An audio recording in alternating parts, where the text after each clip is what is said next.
एक भाई का सवाल ये है कि क्या रोज़े की हालत में अल्ट्रासाउंड कराने के लिए औरत की शर्मगाह के ज़रिए से वो कैमरा अंदर पहुंचाते हैं, क्या इससे रोज़ा टूट जाएगा या नहीं।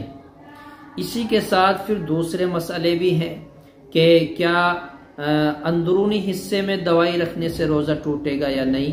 तो मसला समझ लीजिएगा आप कि अगर आप कोई दवाई शर्मगाह के बाहरी हिस्से में रखते हैं तो उससे रोज़े पे कोई फ़र्क नहीं पड़ता, और अगर दवाई अंदर तक पहुंचाते हैं, अंदरूनी हिस्से में दवाई रखी जाती है, तो इससे रोज़ा टूट जाता है। यही हुक्म है अल्ट्रासाउंड करने का कि अगर वो अंदर से आला पहुंचाते हैं, अंदर की तरफ आला पहुंचाया, तो उससे रोज़ा टूट जाता है। ये मसला है कि इससे रोज़ा बाकी नहीं रहता।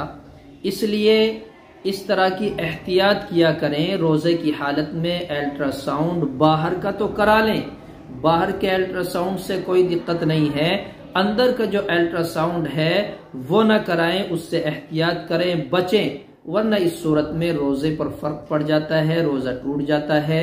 इसी तरह अंदरूनी हिस्से में दवाई न रखी जाए, बाहर के हिस्से की कोई दवाई है, अगर एलर्जी की है, इन्फेक्शन की है, खारिश खुजली की है, तो बाहरी हिस्से में रख सकते हैं, इससे कोई फ़र्क नहीं, रोज़े पर नहीं पड़ेगा।